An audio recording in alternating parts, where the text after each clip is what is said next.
Bonjour à tous. L'Église d'Épinal est heureux de vous accueillir pour ce moment particulier qu'on va partager avec nos jeunes pour ce baptême cet après-midi. Et pour commencer ce moment, nous allons nous lever et nous allons chanter le 155.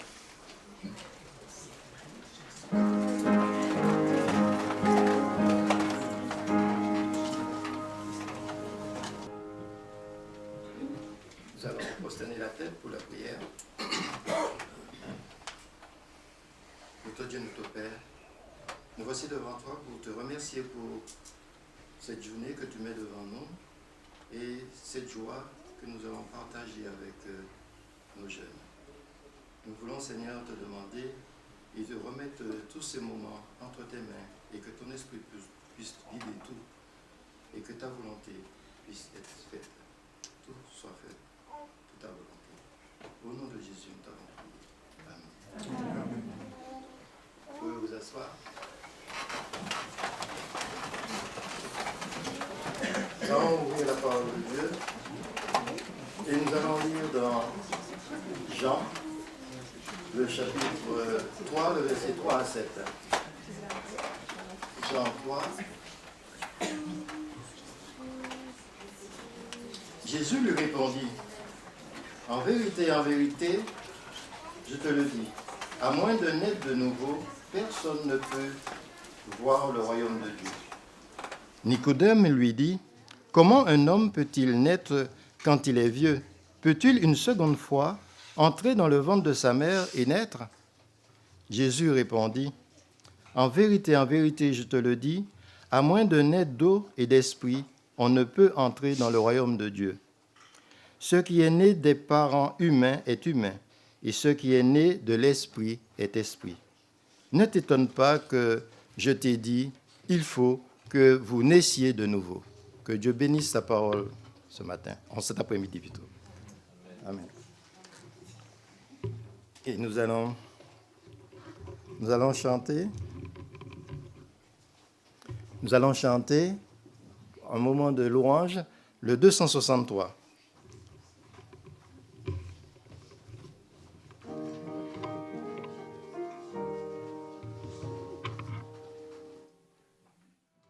Merci.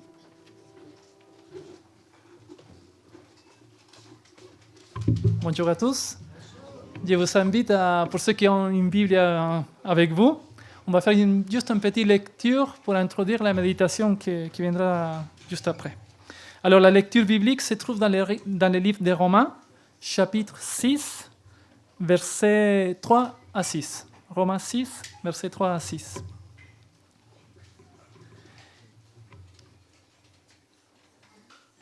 Ignorez-vous que nous tous qui avons été baptisés en Jésus-Christ, c'est en sa mort que nous avons été baptisés? Nous avons donc été ensevelis avec lui par le baptême en sa mort, afin que, comme Christ a ressuscité des morts par la gloire du Père, de même, nous aussi nous marchions en nouveauté de vie. En effet, si nous sommes devenus une même plante avec lui par la conformité à sa mort, nous le serons aussi par la conformité à sa résurrection. Sachant que notre vieil homme a été crucifié avec lui, afin que le corps du péché fût détruit, pour que nous ne soyons plus esclaves du péché. Je vous laisse ces paroles dans vos cœurs, dans votre tête, et puis à écouter attentivement à Trajan qui va nous partager la méditation.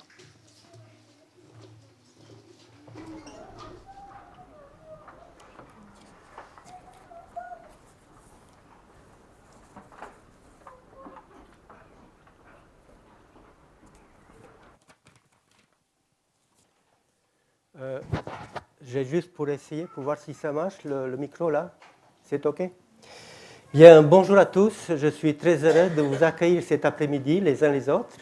Ceux qui déjà étaient ce matin, et puis il y a d'autres sans doute qui viennent pour la première fois cet après-midi, peut-être qui vont voir pour la première fois un baptême par immersion, ce qui est quelque chose de compliqué à expliquer parce que le baptême c'est toujours par immersion bibliquement.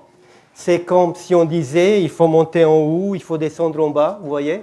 Baptême par immersion, c'est la même chose. C'est-à-dire que le baptême, normalement, le mot baptizo, baptiser, ça veut dire immerger. Et c'était le forgeron qui baptisait le fer rouge. Vous voyez, quand on le travaillait dans le feu, on le baptisait. Donc le baptême, par conséquent, c'est toujours un baptême par immersion bibliquement. Avant Jésus-Christ, il y avait des sortes de baptêmes, des ablutions qui étaient là. On se plongeait tout entier pour se purifier. Ça faisait partie des rituels en Israël et dans d'autres peuplades également. Et Jean-Baptiste, quand il est venu au moment de Jésus-Christ, il va introduire une autre dimension à cela, c'était la repentance. Et ça devient le baptême de repentance. Il fallait se repentir et il fallait confesser ses péchés avant de passer par le baptême. Le baptême chrétien, à proprement parlant, arrive avec Jésus-Christ. C'est Jésus-Christ qui va introduire le baptême chrétien et qui commencera, pour ainsi dire, dans Acte 2, au moment de l'effusion de l'Esprit de Dieu. Avant Acte 2, c'était le baptême de Jean-Baptiste. Il n'y avait pas le baptême d'eau et d'esprit, c'était le baptême d'eau de la repentance. Et c'est à partir de Acte 2, lorsque l'Esprit de Dieu va venir sur les apôtres, qu'il y a l'effusion de l'Esprit, le baptême d'Esprit. Et à partir de Acte 2, c'est le baptême chrétien d'eau et d'Esprit, au nom du Père, du Fils, du Saint-Esprit. Pour vous donner un petit peu l'histoire. Le baptême était toujours pratiqué au départ, que ce soit pour Jésus. La Bible nous dit que Jésus est rentré dans l'eau. Il a été baptisé, c'est-à-dire plongé dans l'eau, et il est sorti de l'eau après. C'est toujours par immersion. Et ça a été pratiqué pendant quelques siècles. D'ailleurs, si vous avez l'occasion de chercher sur Internet ou de voir les premières églises chrétiennes à partir du IIIe siècle, parce qu'avant, il n'y avait pas d'église chrétienne, en tout cas, il n'y avait pas d'église, ça n'existait pas. Mais à partir du IIIe siècle, si vous voyez les églises chrétiennes, vous avez dans le bâtiment de l'église, vous avez un baptistère, parfois en croix, et on descendait, donc il y avait de l'eau, et on baptisait les personnes qui sortaient de l'eau. C'est pour ça que vous avez ou des baptistères dans les églises, ou des baptistères en croix, en tout cas dans les premiers siècles, jusqu'à je ne sais pas quel siècle, il y avait des baptêmes par immersion uniquement dans le christianisme. Il y avait les pères d'église après, les enseignants, qui croyaient par la suite qu'après le baptême, il ne fallait plus pécher. Ça fait que ce baptême, qui au départ était un baptême de repentance pour donner sa vie à Dieu, est devenu un baptême où il fallait le faire le plus tard possible dans la vie pour ne pas pécher après. Et parfois, on faisait les baptêmes juste sous le lit de mort, en étant sûr qu'après on va mourir et on ne va pas plus pécher et on va être sauvé. Mais il y avait un autre problème, c'est qu'à l'époque, il y avait beaucoup de morts de naissance. Dès que les bébés naissaient, eh bien, il y avait beaucoup de morts. Et on se demandait qu'est-ce qu'ils deviennent, ces nouveau-nés qui meurent, ils n'ont pas eu le temps de se baptiser. Et alors, une autre théorie, si vous voulez, un autre enseignement de père d'église, c'était pour dire, eh bien, il faut baptiser les hommes, les femmes, le plus tôt possible dès la naissance, comme ça, s'ils meurent après, ils sont sauvés. Et c'est ainsi qu'on est passé, vous voyez, de toutes sortes de choses qu'on a inventées par la suite. Et puis, par la suite, on a commencé par se dire c'est plus pratique d'asperger plutôt que de baptiser par immersion. Et on a peu à peu changé le rituel du baptême avec le temps. Dans la Bible, il n'y a qu'un seul baptême, c'est le baptême par immersion, c'est le baptême biblique, c'est celui que Jean-Baptiste a fait, celui que Jésus a connu et les apôtres par la suite. Un jour, Jésus monte à Jérusalem lors d'une fête des Juifs et il passe près de la porte des moutons. La porte, ce n'était pas juste une petite portail, c'était une porte qui pouvait faire plusieurs mètres. Vous voyez ce que je veux dire, les portes anciennes que vous voyez, par lesquelles on entrait dans la ville, c'était des portes où il y avait quand même pas mal d'espace sur la muraille. Et il passe par cette porte qui s'appelait Bethsada. Il y avait 5 portiques là-bas. Et sous les portiques étaient couchés une multitude de malades, aveugles, infirmes, d'estropiés, etc. Donc, il y avait beaucoup de personnes qui attendaient l'aumône, qui attendaient que les gens leur donnent quelque chose ou à manger. Et là se trouvait, la Bible nous dit, un malade depuis 38 ans. Jésus le vit, couché, et sachant qu'il était là depuis très longtemps, il lui pose une question inattendue. Veux-tu être guéri? Quelque chose que nous, on n'aurait jamais osé demander parce qu'il est malade, c'est évident qu'il veut être guéri. Mais Jésus lui pose la question. Veux-tu être guéri physiquement? Veux-tu être guéri de ton péché? Veux-tu naître de nouveau, devenir une nouvelle créature? C'est la question de Jésus aussi, c'est pour ça qu'avec Nicodème, il dit, eh bien, c'est important. Veux-tu être libéré de tes péchés et de tes handicaps? Veux-tu devenir un enfant de Dieu? Parce que le baptême, c'est quelque chose d'important dans la vie des êtres humains. L'apôtre Paul nous dit que vous êtes tous fils de Dieu par la foi en Jésus-Christ. Vous tous qui avez été baptisés en Christ, vous avez revêtu Christ. C'est-à-dire qu'au moment du baptême, quand on est plongé dans l'eau, c'est comme si nous sommes plongés en Jésus-Christ. C'est comme si quand on ressort de l'eau, alors qu'on est plongé dans l'eau, on est plongé avec nos habits, avec nos habitudes, avec nos péchés. Et quand on ressort, c'est comme s'il y a l'habit de Christ, la justice de Christ, la robe de justice qui nous revêt et on ressort avec la sainteté de Christ, c'est-à-dire que Dieu nous voit différemment. Et ailleurs, c'est pour ça qu'il est dit qu'il y a une relation entre devenir enfant de Dieu, devenir un disciple de Christ et le baptême. Et l'apôtre Paul nous dit que parce que vous êtes des fils et des filles, Dieu a envoyé dans nos cœurs l'esprit de son Fils, lequel crie « Abba, Père ». Ainsi, tu n'es plus esclave, mais tu es fils ou fille, c'est-à-dire héritier de la grâce de Dieu. Tous ceux qui acceptent de vivre avec Jésus-Christ, qui acceptent de naître de nouveau d'eau et d'esprit, ils deviennent des fils et des filles de Dieu, ils deviennent des frères ou des sœurs de Jésus-Christ, et à ce moment-là, ils deviennent des héritiers de Dieu. C'est très important de comprendre la relation, pourquoi il est important de passer par le baptême de la nouvelle naissance, le baptême d'eau et d'esprit. Et à partir de là, l'apôtre Paul nous dit que du moment que nous nous sommes donnés à Jésus-Christ, ce n'est plus moi qui vis, c'est Christ qui vit au travers de moi par son Esprit Saint. Cette nouvelle vie où Christ vit en moi doit se manifester. De la même façon qu'un bébé qui naît dans le ventre maternel, qui va grandir dans le ventre maternel pendant 9 mois, il doit sortir du ventre maternel, naître pour vivre et grandir physiquement, mentalement, spirituellement, moralement, etc. De la même façon, un être humain qui existe déjà, il doit naître de nouveau d'eau et d'esprit pour grandir spirituellement. C'est très important. C'est un choix que je fais. Je suis normalement une créature de Dieu. Que je le veuille ou pas, Dieu a créé tout le monde. Mais je deviens un fils et une fille de Dieu par choix personnel. Et Dieu a voulu que ce baptême de la nouvelle naissance puisse nous permettre de rentrer dans ce royaume spirituel et de devenir des enfants de Dieu, non plus esclaves du péché, mais de devenir des héritiers de Dieu.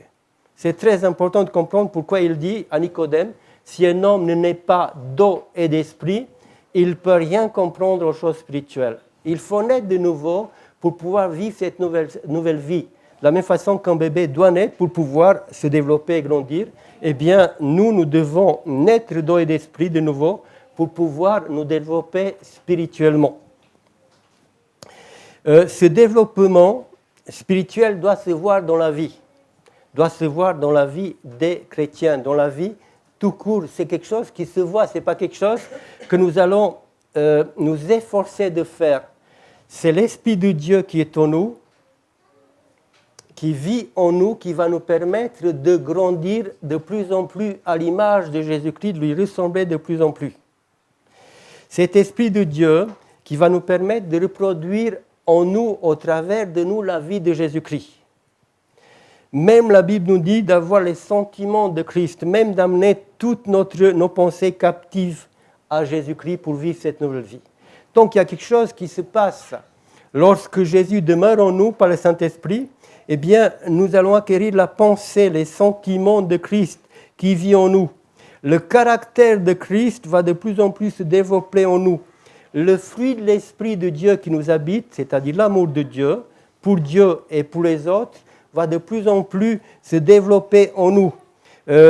On va apprendre à aimer Dieu, sa volonté, sa parole, sa compagnie, et Dieu, l'espérance du retour de Christ devient notre seul objectif dans la vie. Donc il y a quelque chose qui change dans notre existence. Ce n'est pas juste un bain de plus, c'est quelque chose de différent. C'est pour ça que Nicolas et Anaël, qui sont avec nous, qui ont choisi cette aventure merveilleuse, ils ont raison de le faire. Parce que c'est une aventure merveilleuse. Et c'est très beau de voir des jeunes qui aujourd'hui, alors que d'autres se disent « j'ai envie de m'éclater, de vivre ma vie », bien ils s'éclatent, ils ne vont pas très loin. Mais nous, avec Dieu, on peut aller pas seulement loin, mais dans l'infini.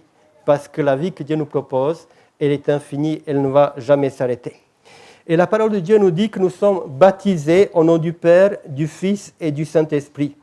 Ça signifie que la plénitude de Dieu s'engage envers Anaël et envers Nicolas pour les accompagner dans ce cheminement nouveau.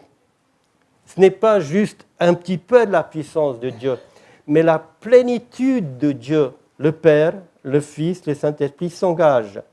Vous allez vous engager aujourd'hui par le baptême de faire alliance avec Dieu, mais Dieu s'engage, il signe de l'autre côté. Vous savez, quand on fait un contrat, il y a deux personnes.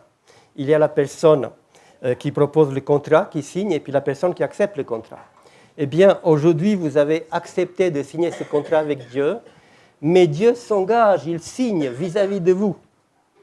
Il signe, il s'engage, le Père, le Fils, le Saint-Esprit, pour vivre cette nouvelle vie. Ça veut dire que la totalité de la divinité s'engage par le baptême envers l'homme, repentant, de vous soutenir et vous aider à vivre cette nouvelle vie. Et c'est quelque chose de merveilleux qu'il ne faut jamais oublier.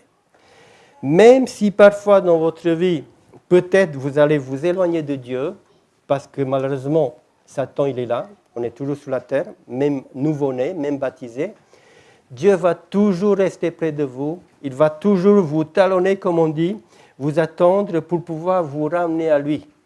Dieu ne va plus jamais vous lâcher. Il vous aime d'un amour éternel.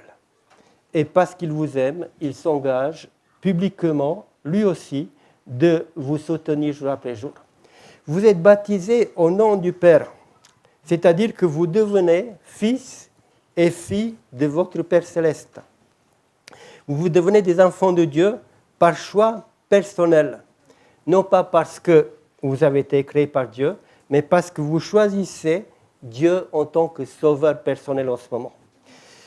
Vous allez devenir les héritiers de Dieu et les héritiers de la vie éternelle. Au nom du Père, ça veut dire que le Père, à partir de maintenant, il vous considère comme sa fille et son fils. Et alors que Jésus se baptisait, il sortait de l'eau, Dieu, le Père, va faire entendre sa voix devant ces personnes qui étaient là pour dire « Voici, celui-ci est mon fils bien-aimé, en qui j'ai mis toute mon affection. » C'est-à-dire que Dieu, le Père, il va mettre toute son affection en vous, en ce moment-là. Il va vous aimer d'un amour que vous ne pouvez pas imaginer. Et il va vous faire une confiance absolue. Et il veut vous diriger, vous conduire jour après jour pour vous préparer pour l'éternité. Vous devenez, en ce moment, par le baptême, baptisé au nom du Père, fille et fils de votre Père céleste. Et Dieu sait de quoi vous avez besoin. Il va vous conduire jour après jour. Vous pouvez lui faire une confiance totale. Jésus nous dit que ce Père céleste, il est disposé à nous donner des bonnes choses. Il faut juste lui demander, lui faire confiance, et il est là. Et vous serez baptisés au nom de Jésus-Christ, c'est-à-dire que vous devenez la sœur et le frère de Jésus-Christ. Et ça, c'est très important, parce que nous ne pouvons pas aller à Dieu directement. Nous ne pouvons aller à Dieu que par Jésus-Christ. Et parce que Jésus-Christ était Dieu, le Fils de Dieu, et qu'il est devenu homme, le Fils de l'homme, il nous a adoptés comme frères et sœurs pour Jésus-Christ, pour lui, et en devenant sœurs et frères de Jésus-Christ, puisqu'il vous a adopté, il vous adopte en ce moment, vous pouvez appeler le Père de Jésus-Christ mon Père. Le Père de Jésus-Christ devient votre papa en ce moment. Et vous pouvez, par Jésus-Christ, directement aller à Jésus-Christ et parler avec lui autant que vous voulez. Par Jésus-Christ, vous avez accès directement devant le trône de Dieu. C'est ce que la parole de Dieu nous dit. Directement, par Jésus-Christ, vous pouvez, de la même façon qu'au travers d'un portable, au travers d'un institut qui vous permet d'avoir SFR ou que sais-je, Free, etc., d'avoir accès directement pour pouvoir parler aux autres, au travers de Jésus-Christ, vous pouvez directement vous adresser à votre Père Céleste. Avec lui, la différence, c'est que la communication est illimitée et puis ça ne coûte rien. Et vous pouvez vous adresser quand vous voulez. Il y aura toujours quelqu'un pour dire « je suis là ». Contrairement, ici, on dit la communication, désolé, mais je ne suis pas là, je ne suis pas disponible. Avec Dieu, il est toujours disponible, vous pouvez l'appeler quand vous voulez. Vous pouvez lui parler ouvertement, à haute voix. Vous pouvez lui parler dans vos pensées, tout simplement. Vous pouvez vous adresser à lui comme vous voulez au travers de Jésus-Christ. Vous êtes désormais frères et sœurs de Jésus-Christ et Dieu vous a adoptés pour ses enfants. Et puis, vous serez baptisés au nom de l'Esprit, Père, Fils, Saint-Esprit. Ça veut dire que vous devenez le temple du Saint-Esprit, une habitation de Dieu par le Saint-Esprit. Dieu veut vous habiter. Il veut vous aider parce qu'on ne est pas, de nouveau, parce qu'on est plongé dans l'eau, on est d'eau et d'esprit. Vous êtes plongé dans l'eau et dans l'Esprit de Dieu qui va maintenant venir vous habiter pour vous aider à vivre cette nouvelle vie. Sans le Saint-Esprit, il est impossible de vivre cette nouvelle vie. Même si on s'engage, même si on est bien intentionné, c'est le Saint-Esprit comme une sève de l'intérieur. D'ailleurs, on ne voit pas la sève dans une plante, mais on sait qu'il y a une sève de l'intérieur et qui va se manifester, qui va faire dans cette plante, faire pousser la plante, les feuilles, etc., les bourgeons et les fruits. C'est ainsi que le Saint-Esprit travaille de l'intérieur, il est invisible, mais on va voir les fruits, qui est l'amour, avec tout ce que ça comporte dans votre vie. Baptisés au nom du Père, du Fils et du Saint-Esprit, la totalité de la Trinité s'engage. Vous êtes tous fils de Dieu par la foi en Jésus-Christ. Vous tous qui avez été baptisés en Christ, vous avez revêtu Christ. Et à partir de là, la parole de Dieu nous dit qu'il n'y a plus ni juif ni grec. Ça veut dire qu'il n'y a plus de différence. Nous sommes tous des enfants de Dieu. Ça veut dire que vous êtes des enfants de Dieu, mais les autres aussi sont fils et filles de Dieu. Ça veut dire qu'il n'y a pas de racisme possible. Dans la famille de Dieu, il n'y a pas, même si nous sommes tous différents, de couleurs différentes, on vient d'endroits différents, de cultures différentes, Dieu nous aime tous de la même façon. Nous devenons des fils et des filles de Dieu, de la culture de Dieu. Plus de différence entre nous et nous devons nous aimer les uns les autres de la même façon. Nous n'allons pas regarder quelqu'un, qu'il est petit ou grand, il vient d'ici ou de là-bas. C'est un fils et une fille de Dieu. Et quand on demande à Dieu notre Père, ça veut dire qu'on prie le Père qui est à moi et qui est aux autres aussi. C'est notre Père. Notre Père à nous tous. Donc, pour la parole de Dieu, quelqu'un qui naît de nouveau, il comprend que Dieu aime tous les autres de la même façon qu'il m'aime moi. Et je ne fais plus de distinction, de différence entre les personnes, entre les races, parce que Dieu nous aime tous également. La question que Jésus nous posait à cet infirme et qui nous pose ce matin, veux-tu être guéri? Veux-tu être guéri de ton péché, de ta culpabilité? Veux-tu naître de nouveau, devenir une nouvelle créature? Veux-tu être libéré de tes péchés, de tes handicaps? Veux-tu devenir un enfant de Dieu par ton choix personnel et libre? Et c'est ce que vous avez voulu, vous avez répondu à cette question. Mais Jésus pose cette question dans la salle. Parce qu'au travers de vous, Dieu appelle les autres qui aujourd'hui dans cette salle, peut-être, n'ont pas pris encore cet engagement, mais qui pourraient le faire. Qui voudraient se dire, eh bien moi, comme Anaël et comme Nicolas, j'aimerais aussi m'engager un jour avec Dieu. Je voudrais un jour aussi naître de nouveau d'eau et d'esprit. Je voudrais devenir un enfant, une fille et un fils de Dieu par choix personnel. Et au travers de cette question, Jésus pose la question à nous tous, veux-tu être guéri? L'homme de la piscine de Bethesda a attendu 38 ans avant d'être guéri. C'est très long. Pour moi, j'avais environ 16 ans lorsque j'ai dit oui à Jésus. J'étais tout jeune aussi. Lorsque je suis descendu dans cette piscine de Bethesda et que Jésus m'a dit « Veux-tu être guéri ?» À 16 ans, j'ai dit « Oui, Seigneur, je veux. » Et à partir de là, depuis ce jour-là, ma vie a complètement changé. Tout a changé pour moi. C'est vrai que j'étais jeune à 16 ans, il y avait aussi tout le monde qui s'ouvrait devant moi, mais j'avais choisi Jésus. J'ai choisi que Jésus me guérisse, j'ai choisi de devenir un enfant de Dieu, un fils de Dieu. J'ai choisi de commencer mon aventure avec Dieu. Malgré les années qui ont passé, je n'ai jamais regretté ce choix.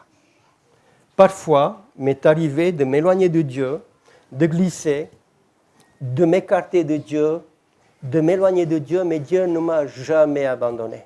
Il ne s'est jamais écarté de moi, il m'a toujours ramené à lui. Et si je suis là en ce moment pour vous parler, c'est que Dieu m'a ramené à lui. Parfois, il m'a fait prendre conscience que son amour ne changeait pas pour moi, malgré que Satan parfois nous met des pots de banane pour qu'on puisse glisser à côté. C'est très important de comprendre que Dieu nous aime d'un amour qu'on ne peut pas imaginer. Et quel que soit l'écart que vous pourriez faire par la suite, quelles que soient les conséquences de ce qu'on pourrait avoir quand on pêche, quand Satan arrive à nous faire pécher, il est important de ne jamais oublier cela. C'est que Dieu ne cessera pas de vous aimer du même amour qu'il vous aime maintenant. Du même amour qu'il aime Jésus-Christ personnellement. Du même amour que Dieu le Père aime Jésus-Christ, il vous aime, vous, il nous aime nous tous. C'est quelque chose que je ne sais pas ce que ça veut dire. Mais la parole de Dieu nous dit que Dieu nous aime du même amour qu'il aime son Fils, il nous aime nous. Et jamais Dieu ne nous lâchera. Quel que soit le péché, les conséquences, nous pouvons toujours revenir et Dieu nous dit « Je t'aime. Je t'aime d'un amour éternel. Je t'aime d'un amour infini et je suis heureux que tu sois revenu. » D'ailleurs, c'est lui qui nous ramène à lui par son Saint-Esprit parce que nous ne sommes pas capables de revenir. Dieu déclare dans sa parole quand les montagnes s'éloigneraient, ce qui est difficile, il faut vraiment des secousses terribles pour que les montagnes se séparent, se bougent, vous voyez ce que je veux dire? Quand les collines chancelleraient, les montagnes qui bougent, Dieu dit « Mon amour ne s'éloignera pas de toi, mon alliance de paix ne chancellera pas de l'Éternel qui a compassion de toi. » Même si vous voyez le monde s'ébranler, sachez que l'amour de Dieu ne peut pas changer. Pour vous, il vous aime toujours du même amour. Et c'est très important de vous rappeler ça, quoi qu'il arrive. Nous sommes malheureusement tous destinés à mourir et il n'y a pas de solution humaine. Il n'y a aucune solution. On raconte l'histoire que j'ai entendue un jour qui se passait dans une jungle. Un homme qui était là dans la jungle, un peu perdu, cette grande jungle immense, et il court de toutes ses forces pour essayer de trouver une solution. Et derrière lui, il y a un tigre qui va le poursuivre dans cette jungle. Il entend le grognement du tigre, il le voit un petit peu à 100-200 mètres qui s'approche. Il regarde, il y a la jungle qui est profonde, il ne sait pas quoi faire. Et puis il court, il regarde le tigre, il court toujours et il s'accroche le pied, il tombe. Il y avait un trou immense qui était là de 4-5 mètres de profond. C'était une citerne où il y avait autrefois peut-être de l'eau. Et puis il n'y avait plus rien et il va glisser, il va tomber en bas. Il tombe, il est secoué, il se ranime. Et il regarde là-haut et puis il voit la grosse tête du tigre qui est là. Et le tigre grogne, mais le tigre ne va pas sauter dans le trou parce qu'il sait qu'il ne peut pas remonter. Il attend. Il se croise les pattes, il regarde, il attend. Il se dit, je risque rien. Le tigre, il va être fatigué, il va partir. Mais ses yeux s'habituent dans cette préombre, dans la jungle, il faisait presque nuit dans le trou de 4-5 mètres, 6 mètres de profond. Et puis, il regarde bien et il voit quelque chose qui s'approche tout doucement de lui, des grands yeux qui brillent. C'était un crocodile là. Et il regarde bien, un grand alligator de 4-5 mètres, vous voyez un petit peu qui était en bas. Et dans ce grand trou, là, il y avait un petit peu d'eau. Et ce crocodile s'approche de lui gentiment, tout gentiment. Il voit les yeux qui scintillent, il se dit qu'est-ce que je fais, c'est fini. Et puis il voit une liane qui descend par bonheur, une liane qui descend jusqu'en bas. Ah, il dit ça y est, je suis sauvé. Il va prendre la liane, il monte d'1 mètre et tout à coup il entend le grognement du tigre en haut. Il se dit qu'est-ce que je fais? Si je monte, il y a le tigre qui m'attend. Si je descends, il y a l'alligator qui m'attend.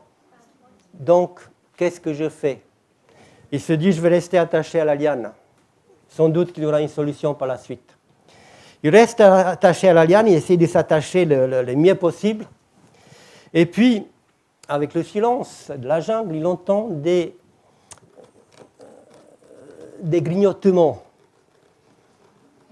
Et il regarde là-haut, à 2 mètres plus haut, il y avait 2 souris, une blanche et une noire, qui étaient en train de grignoter la liane. Il se dit, qu'est-ce que je peux faire? Si je descends, c'est la mort. Si je monte, c'est la mort. Si j'attends, c'est une question de temps, c'est la mort. Mes amis, nous sommes tous accrochés à une liane, le fil de la vie. La liane, c'est le temps qui passe. Elle est rongée par 2 souris, une blanche, c'est le jour, et une noire, c'est la nuit. C'est le temps qui passe, jour et nuit. Nous sommes accrochés à cette liane, mais le temps passe. Nous n'avons aucune solution. Au fond du trou, il y a le crocodile, la mort, qui nous attend. Et en haut, il y a le mal qui nous poursuit sans cesse. Que pouvons-nous faire? C'est l'histoire de la vie. Qu'est-ce que nous pouvons faire?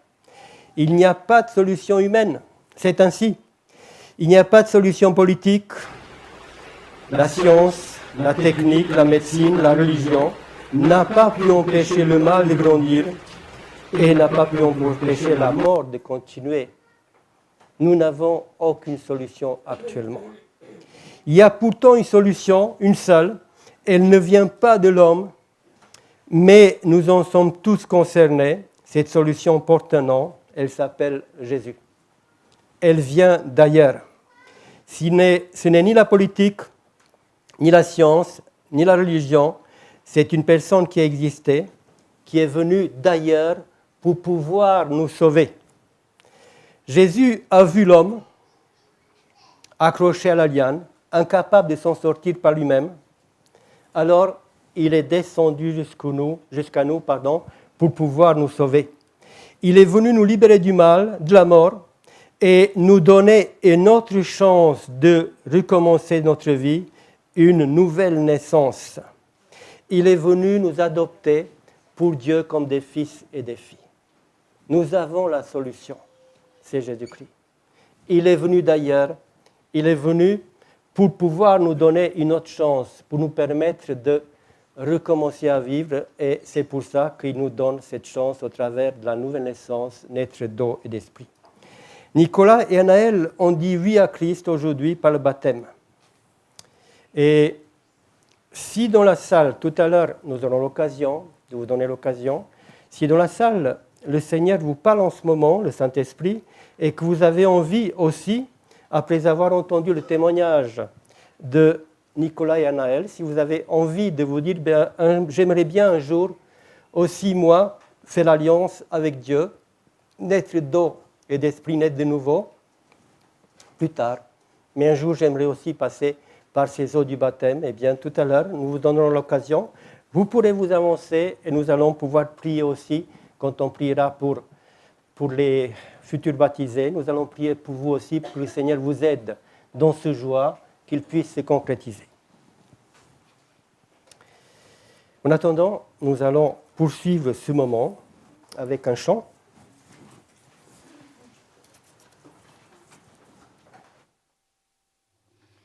Oui, Anaël et Nicolas ont fait ce choix de répondre à l'appel de Dieu. Et la proposition que je vous fais, c'est aujourd'hui de répondre à cet appel aussi. Et nous allons chanter ce chant, le 272, « Aujourd'hui tu m'appelles ».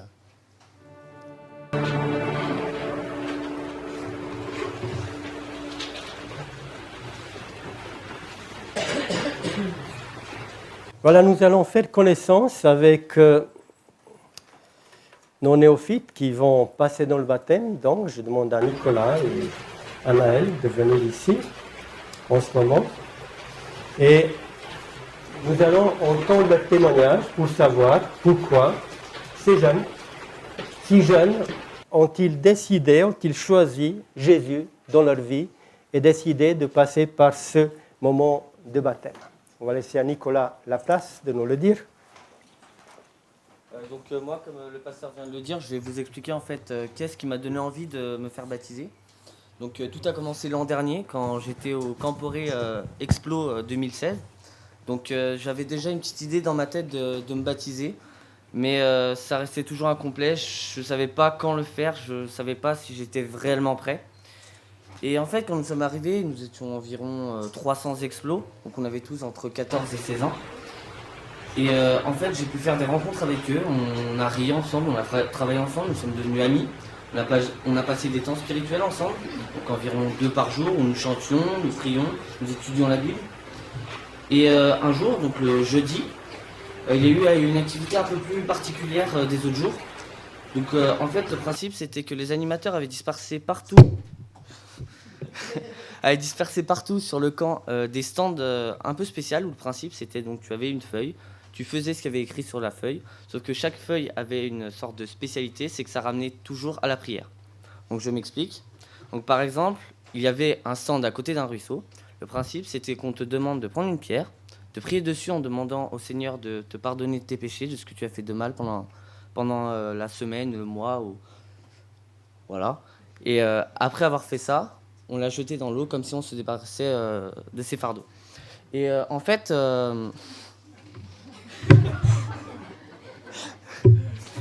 donc pendant cette activité qui a duré une grosse demi-heure, donc il n'y avait vraiment pas un bruit, personne parlait, on entendait certaines personnes prier, mais j'ai surtout vu les personnes sourire. Et c'est à ce moment-là que je me suis dit, j'ai eu un gros déclic et je me suis dit, mais pourquoi je me pose encore des questions? Moi, si j'ai envie de me faire baptiser, c'est pour moi. C'est parce que j'ai envie de le faire, parce que j'ai envie d'être heureux. Et d'ailleurs, c'est l'une des premières choses que j'ai annoncées à mes parents en rentrant. Et petit à petit, les choses ont avancé. Mes convictions ont grandi. Et puis aujourd'hui, tout simplement, je suis là devant vous pour sûrement l'un des jours les plus importants de ma vie. Voilà. Merci Nicolas. Vous voyez que on peut être jeune et savoir ce qu'on veut. On peut être jeune et aimer le Seigneur et avoir envie de grandir avec le Seigneur. On va laisser à Naël.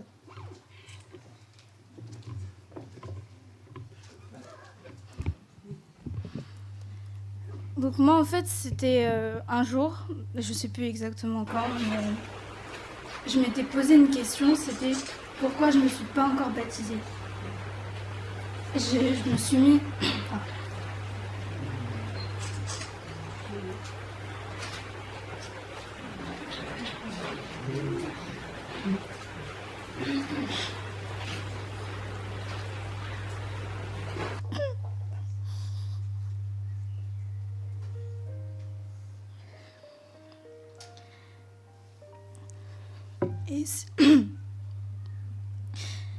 Et c'est à ce moment-là que j'ai compris que Dieu était toute ma vie parce que depuis que je suis née, mes parents, ils m'ont conduit vers Dieu avec la musique. Parce que j'ai une famille musicienne, il y a mon père qui joue de l'orgue, mes 2 petits frères qui font du piano, moi je joue du violon et je chante avec ma maman. Et on a tous fait de la musique pour pouvoir louer Dieu. Et je remercie aussi mes parents de m'avoir... pour cette éducation dans la musique qui m'a conduit vers Dieu. Et aussi, je me suis rendu compte que sans Dieu, je ne sais pas ce que je serai aujourd'hui.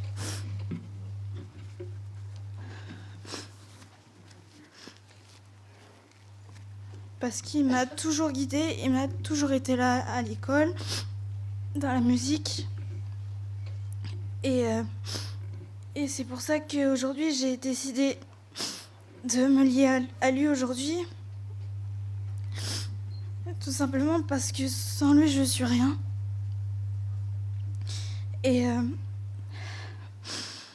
Et pour la fin de mon témoignage, je vais faire la chose dont j'ai toujours l'habitude de faire pour le louer, c'est-à-dire chanter. Enfin, si j'y arrive.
Qui m'a accueilli à bras étendus.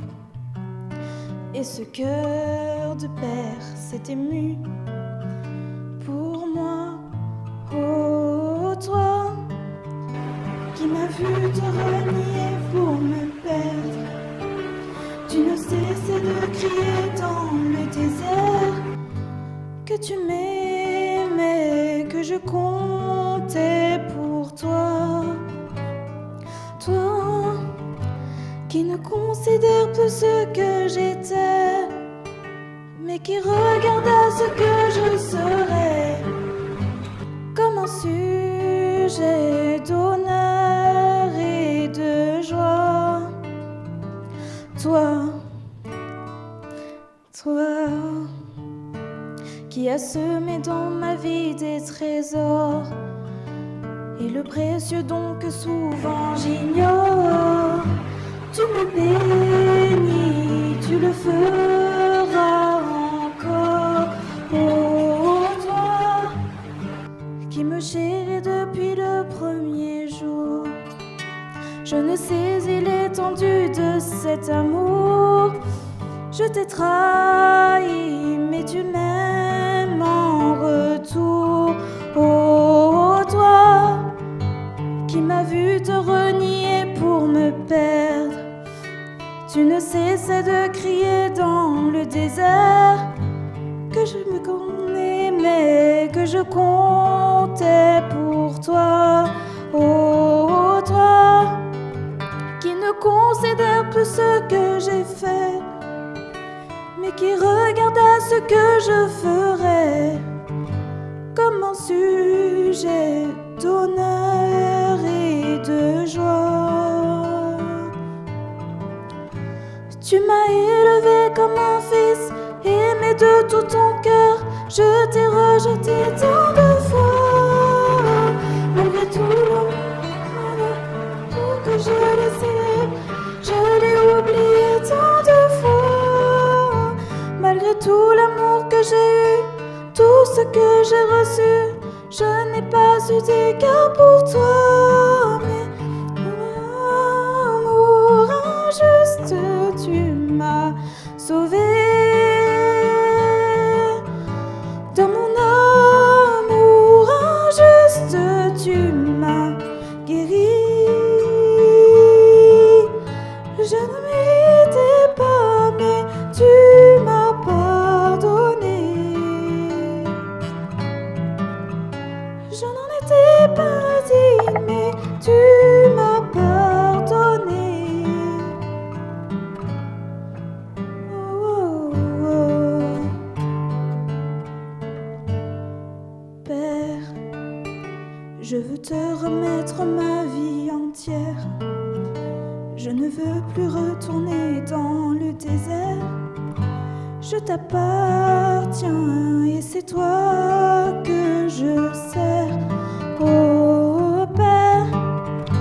Voilà ce que je désire aujourd'hui et que plus jamais je ne l'oublie. Tu es mon Dieu, tu es toute ma vie, toute ma vie.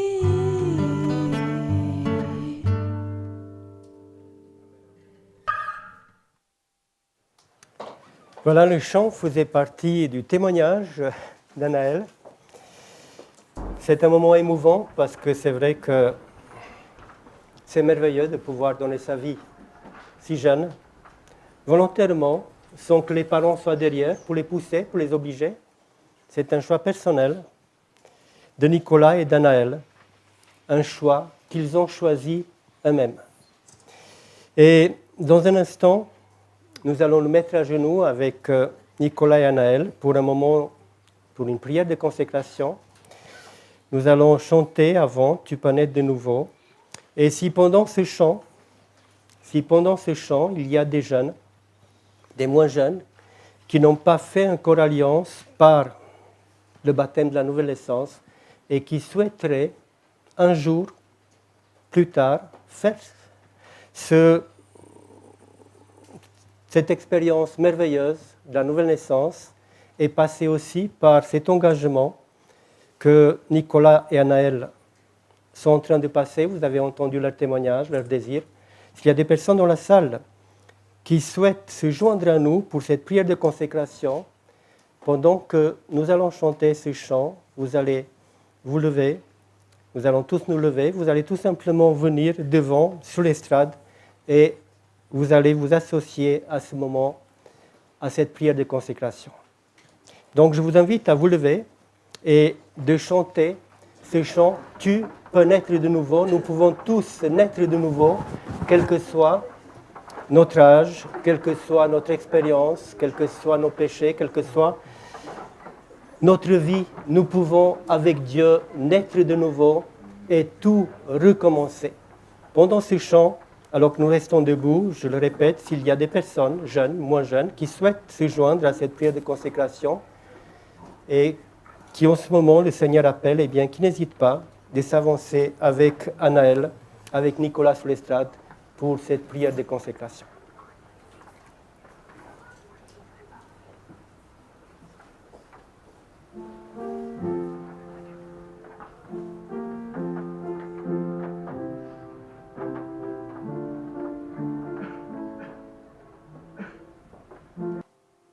On va rester debout pendant que nous allons prier avec Nicolas et Anaël. On va se mettre à genoux ici.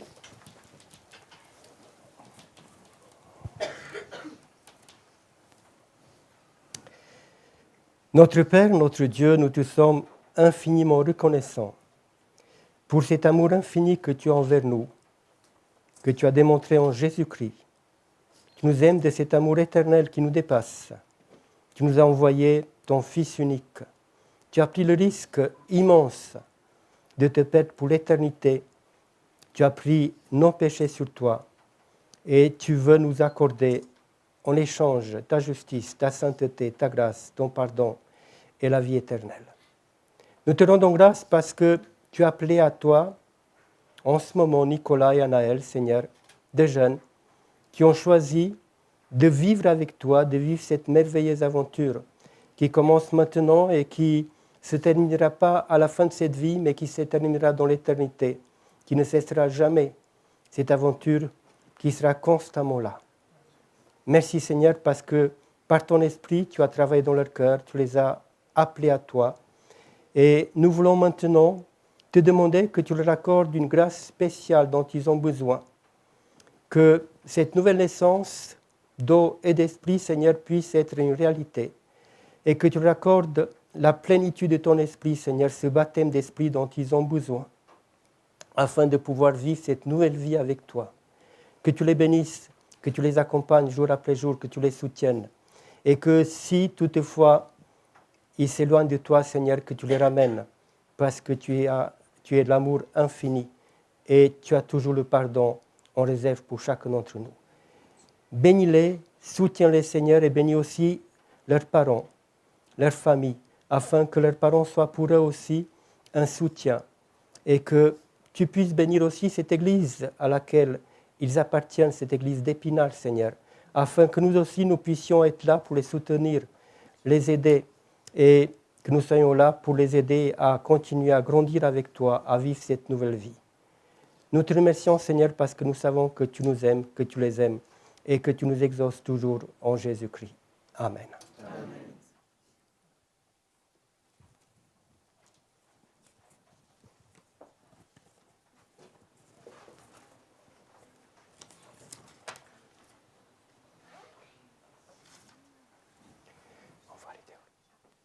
Pendant que nous allons, je vous demande de vous asseoir, pendant que nous allons nous préparer pour ce moment solennel de baptême, vous allez chanter quelques cantiques et puis nous nous retrouverons dans un instant.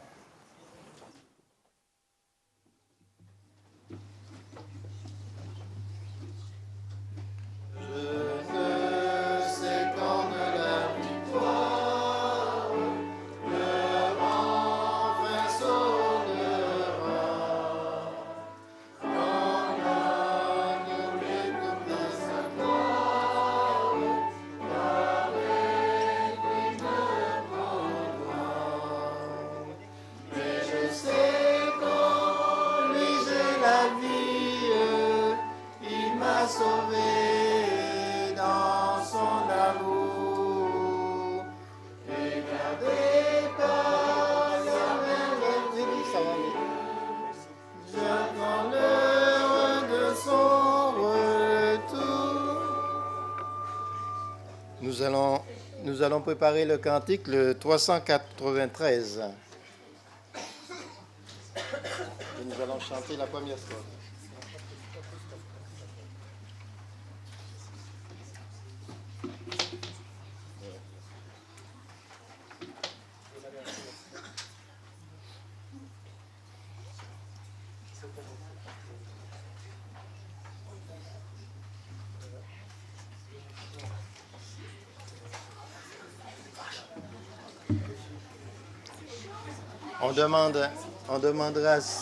On demandera à les personnes de rester assis pour que les autres à l'arrière puissent voir. Sinon, ceux de l'arrière, ils ne pourront pas voir. Merci.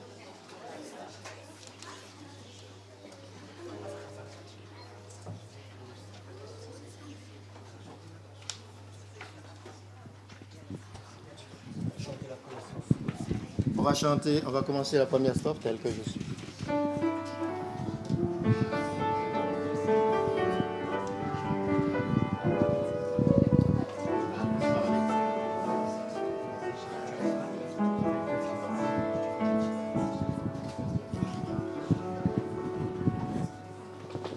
Tel que je suis sans rien avoir, réunons ensemble, versez pour moi, étant toi qui m'appelles à toi, l'agneau de Dieu, je viens.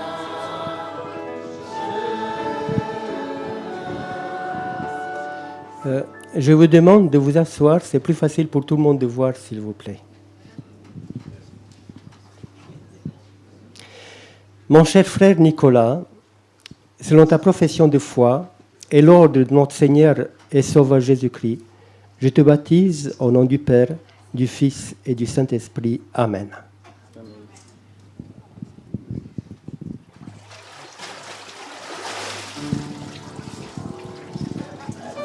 Tel que je suis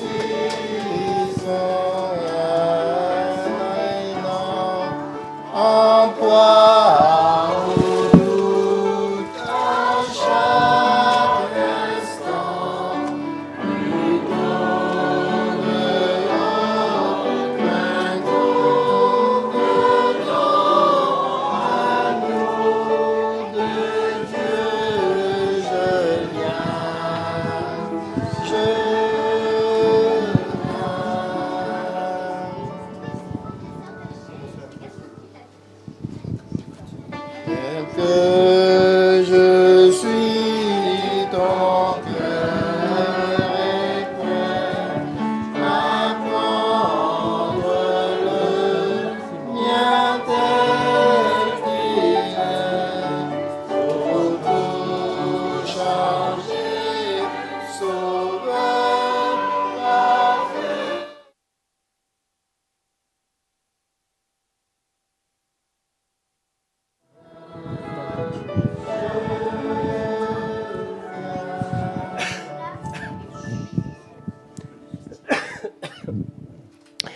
Ma chère sœur Anaëlle, selon ta profession de foi et l'ordre de notre Seigneur et Sauveur Jésus-Christ, je te baptise au nom du Père, du Fils et du Saint-Esprit. Amen.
Nous avons très bien chanté, je vous assure.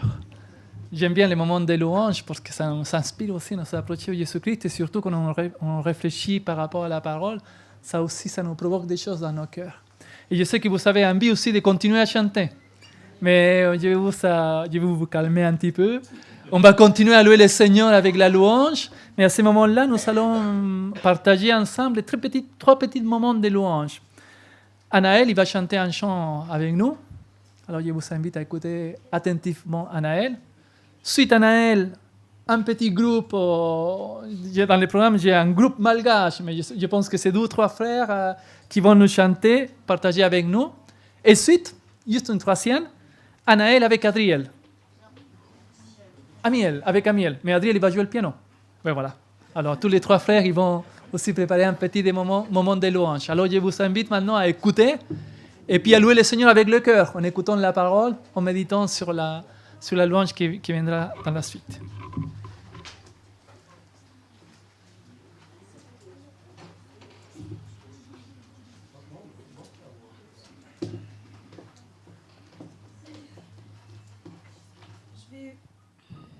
Je vais vous chanter une chanson qui s'appelle La pluie. La pluie.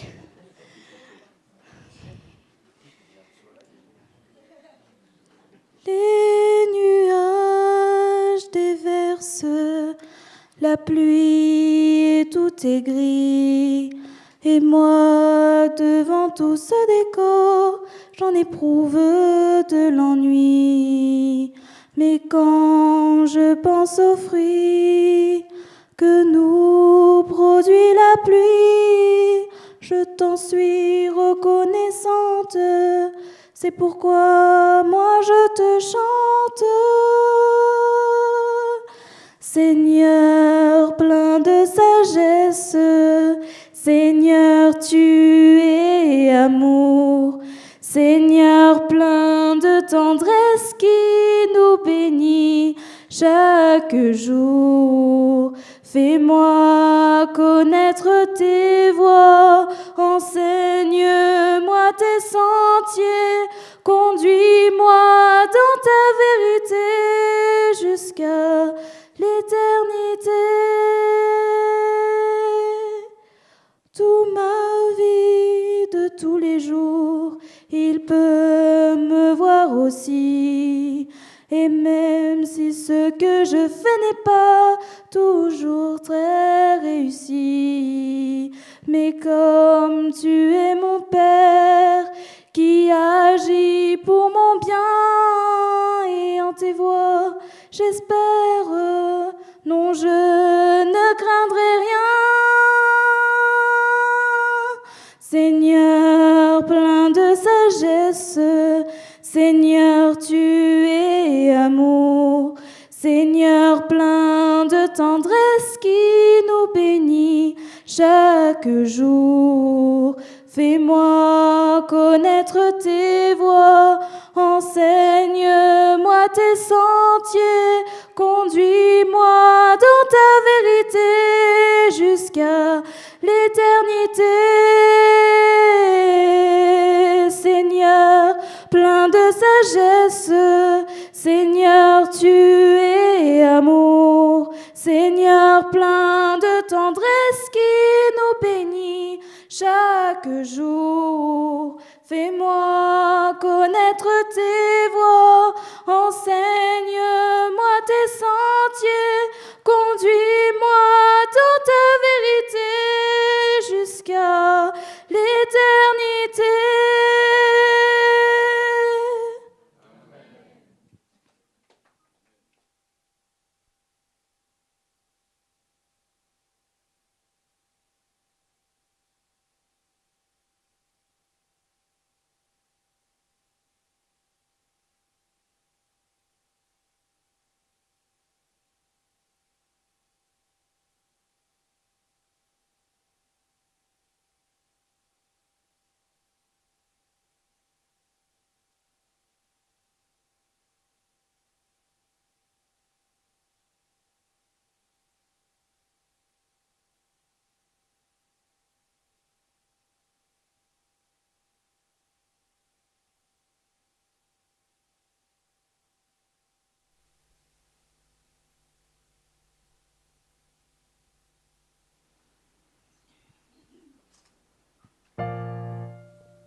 Avant qu'il ne soit... Ça marche pas. Il n'est pas encore prêt. On va chanter les cantiques Je connaissais, Guide infaillible, mais nous allons chanter à malgache.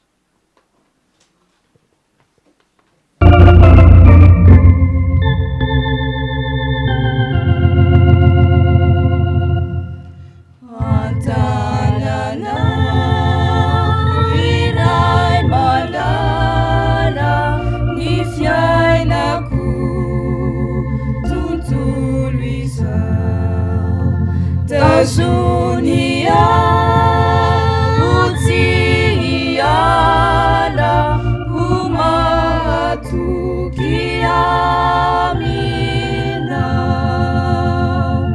nasaruda nananamura anaraka anautuku enisana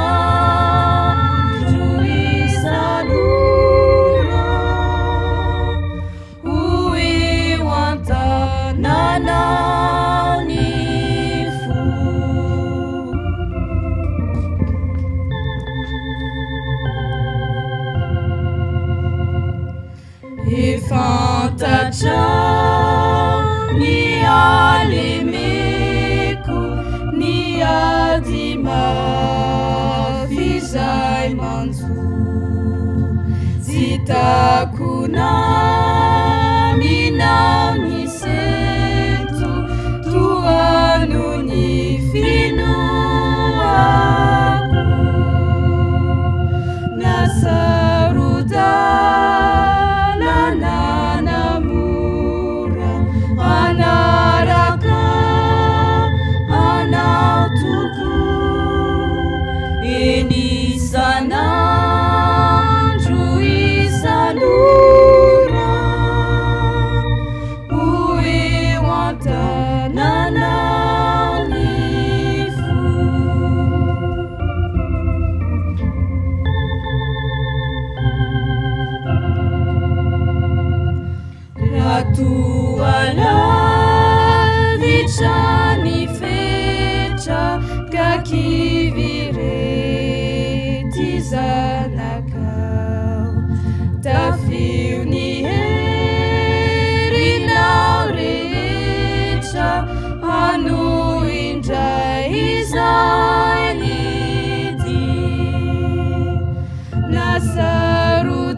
Cette fois-ci, on va vous chanter Vase d'argile.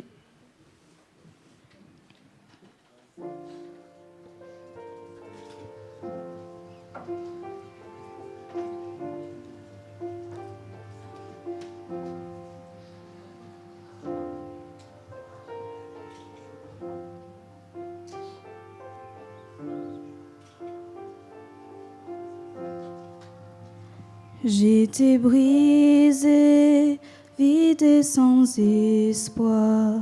Ta grâce m'a trouvée, m'a restaurée. Je n'ai rien à moi, mais tel que je suis, tu me libères, tu me libères. Grâce infinie de notre Dieu qui un jour m'a sauvé. Oh, j'allais errant de lieu en lieu quand tu m'as retrouvé. Et maintenant je vois l'amour, la grâce dans tes yeux, donnant ta vie pour moi, me ramenant de la mort à la vie.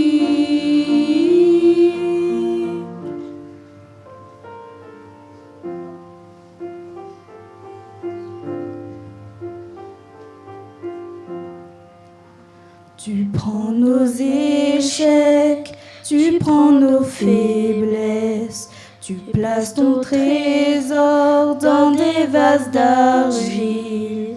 Oh, prends mon cœur, Père, je veux te servir pour que tout soit ta vie en moi. Grâce infinie de notre Dieu qui un jour m'a sauvé. Oh, j'allais errant de lieu en lieu quand tu m'as retrouvé. Et maintenant je vois l'amour, la grâce dans tes yeux, donnant ta vie pour moi, me ramenant de la mort à la vie.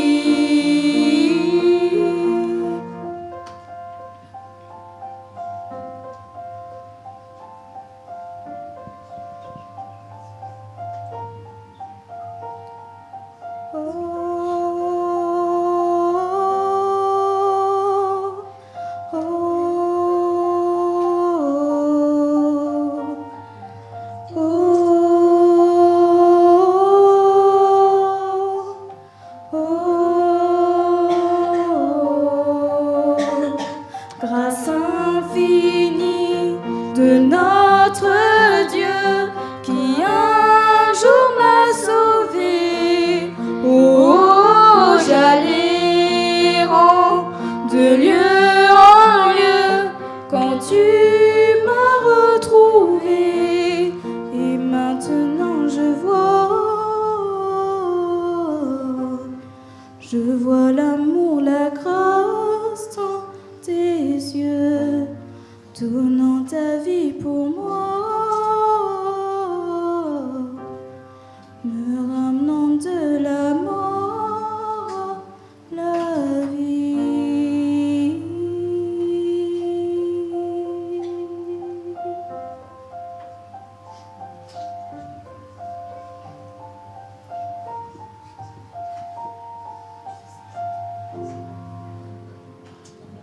Amen.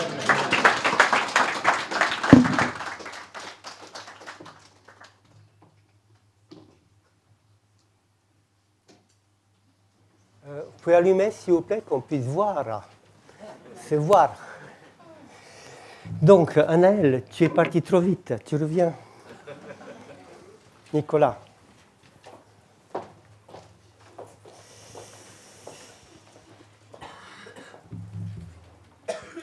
La parole de Dieu déclare, c'est l'apôtre Paul qui nous rappelle, nous avons tous en effet été baptisés dans un seul esprit pour former un seul corps, soit juif, soit grec, soit esclave, soit libre, et nous avons tous été abreuvés d'un seul esprit. Baptisés dans un seul esprit pour former un seul corps. Le livre des Actes nous dit que tous ceux qui ont été baptisés ont formé le même corps et en ce jour-là, environ, ils sont passés de 120 à 3000 disciples. Il y a Nicolas et Anaël qui viennent de se baptiser et par le baptême, ils font partie du même corps de Christ. Le corps de Christ, c'est l'Église universelle que Dieu seul connaît. De toute race, de tout pays, etc. Il y a des gens qui sont croyants, que Dieu seul connaît. Il y a aussi des églises visibles et Anaël et Nicolas sont baptisés dans l'église adventiste et ils font partie de l'église adventiste, le mouvement adventiste qui est environ 20 millions dans le monde entier. Et nous avons une petite église, une petite communauté ici, vous voyez, à Épinal. Et Nicolas et Anaël vont faire partie de cette église mondiale de 20 millions et en même temps de cette église locale d'Épinal. Donc nous allons les accueillir en tant que membres à part entière à partir de maintenant. Et je demanderai à tous les membres d'église d'Épinal seulement, c'est leur privilège. Pour les autres, vous allez assister. Mais le privilège des membres de l'église d'Épinal, c'est d'accueillir nos deux amis, notre frère et notre sœur à partir de maintenant. Et j'aimerais demander que tous ceux qui sont de l'église d'Épinal puissent lever la main en ce moment pour leur montrer notre accueil. Vous voyez? Ça veut dire que nous sommes très heureux de vous accueillir. À partir de maintenant, vous faites partie de l'église d'Épinal à part entière, comme frères et sœurs en Jésus-Christ, comme faisant partie de ce corps de Christ, de cette église mondiale. Et c'est très important. Nous sommes là pour vous aider, pour vous soutenir. S'il y a quelque chose, quoi que ce soit, nous sommes là pour vous aider avant tout. Et puis, comme c'est la coutume au moment des baptêmes, avant de recevoir le certificat que Jessica aura l'honneur de vous remettre, puisque c'est vrai que nous avons dans l'Église beaucoup de personnes différentes qui ont des postes différents et nous avons notre secrétaire d'Église qu'on ne voit pas souvent. Elle travaille beaucoup, mais j'allais dire incognito, et c'est une des occasions où elle est là et qu'on la voit un petit peu plus, et je vous remercie d'avoir préparé toutes ces choses. Et pour ce moment, je vous ai destiné, enfin, je vous ai choisi un texte de la Bible qui vous sera destiné à tous les deux, le même texte. C'est un texte qui vient des enseignements de Jésus dans Jean 10. Et Jésus parle et il dit « Mes brebis entendent ma voix, je les connais et elles me suivent. » Vous avez entendu la voix de Jésus, Jésus vous connaît et vous avez décidé de suivre Jésus.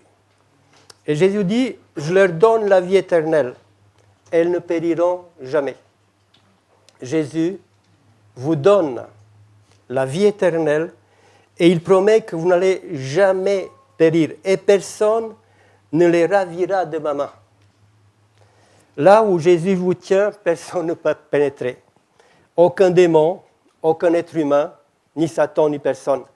C'est entre le creux de sa main que Jésus vous tient. Là où il a été blessé pour votre salut. Et ces blessures, avec son sang, il a écrit vos noms. Votre nom est inscrit sur les mains de Jésus et il les voit dans ses mains. Et personne ne pourra jamais vous ravir de sa main. Et Jésus dit, mon Père qui me les a donnés, c'est un cadeau que le Père a fait au Fils. Et plus grand que tous, et personne ne peut les ravir de la main de mon Père. Imaginez un instant le Père Céleste qui aimerait choisir parmi les plus belles étoiles dans l'univers, le plus beau cadeau qu'il pourrait offrir à son Fils Jésus-Christ. Et en regardant tout cela, les planètes, les constellations, il ne trouve rien de plus beau que vous deux pour dire voilà, je vous offre à mon fils. C'est le plus beau des cadeaux.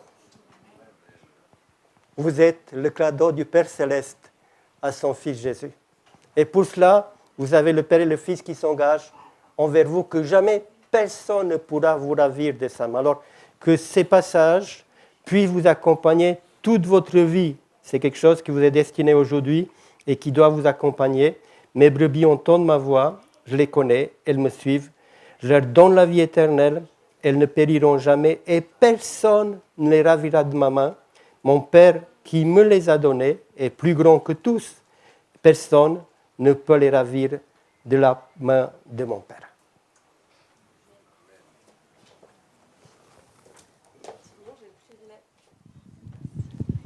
Effectivement, j'ai ce privilège de pouvoir vous remettre vos certificats de baptême à chacun. Donc à Anaël. Voilà ton certificat. Et à Nicolas.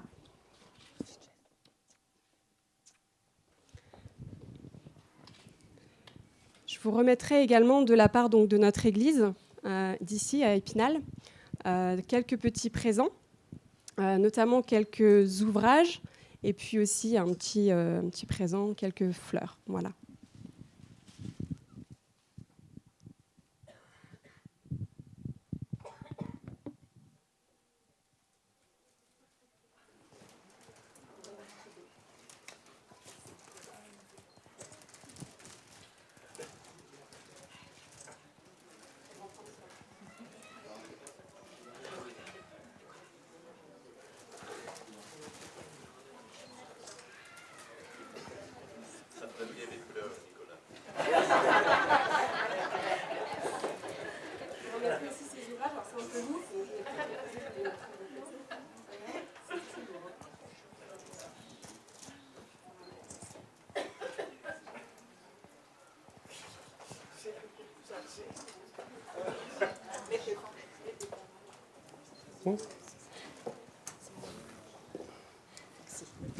Puis au nom du comité de l'école du sabbat, on a des livres à vous remettre aussi. Souviens-toi, le petit livre sur le sabbat qui est fabuleux en fait. Voilà. Bonne lecture.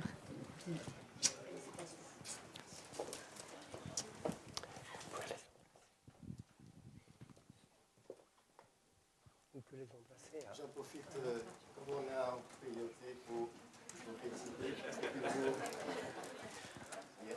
Bienvenue à l'église d'Épinal.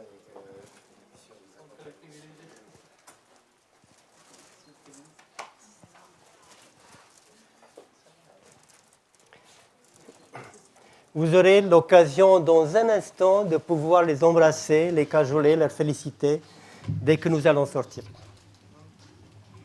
Voilà, je vous demanderai, vous allez pouvoir vous rasseoir à vos places.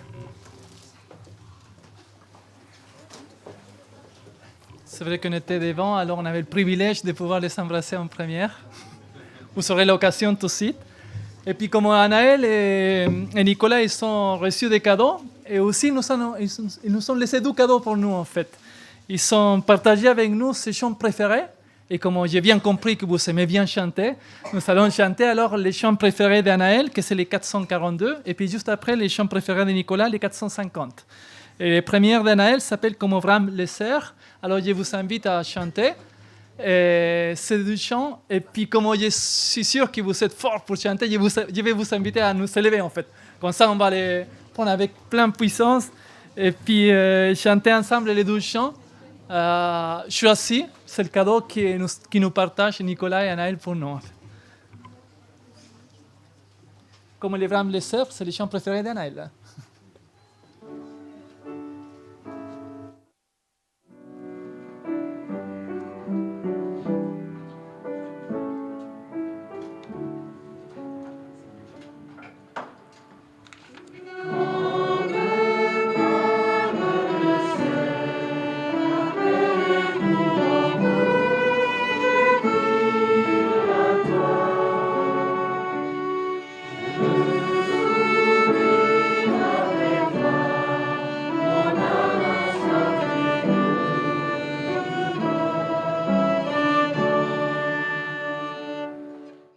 Amen. Quel repos savoir que c'est Jésus-Christ qui tient le gouvernail. Je vous invite à prier ensemble pour clôturer cette baptême. Notre bon Père céleste, après d'avoir vécu ce moment de joie dans notre cœur, d'être témoin du baptême de Nicolas et Anaël, il nous reste que te remercier, te glorifier, mon Dieu, et puis te demander de pouvoir rester avec cette bénédiction avec Nicolas et Anaël, pour que soit ton Saint-Esprit qui puisse les guider dans sa vie, qui puisse les guider dans ses décisions, et qui puisse fortifier son cœur à chaque jour pour s'approcher vers toi. Et surtout, mon Dieu, on te demande pour nous, ceux qui vont rester autour de Nicolas et Anaël, pour qu'on puisse aussi donner un bon témoignage et pouvoir les soutenir dans son cheminement vers toi. Mon Dieu, que cette journée finisse avec la joie dans notre cœur, en te glorifiant, parce que tu es notre Dieu éternel, notre Dieu créateur. Et on te prie, on te remercie, seulement dans le nom de Jésus-Christ. Amen. Amen. Mes frères et sœurs, juste pour la suite, nous allons sortir. Vous pouvez s'asseoir d'abord. Nous allons sortir avec les pasteurs, l'ancien, et puis derrière nous va aller Nicolas et Anaël, qui vont se placer juste à la sortie. Et puis de cette façon, tout le monde pourrait sortir en ordre, bien évidemment, et vous aurez le temps d'embrasser fort et féliciter Anaël et Nicolas à ce moment-là. Mais attention, parce que ce n'est pas encore fini. Après d'avoir embrassé fort Nicolas et Anaël, vous pouvez continuer le chemin, parce que juste derrière, dans la salle, nous avons un petit partage pour continuer ce moment de joie, qu'on l'appelle un verre de l'amitié. Alors vous pouvez continuer le cheminement qui va être dirigé vers là. Les diacres et diaconesses seront prêts à vous guider au cas où. Ne tardez pas trop dans l'embrassement, sinon risque de ne pas trop en profiter le verre d'amitié. Alors je vous invite à sortir de ce culte avec cette allégresse.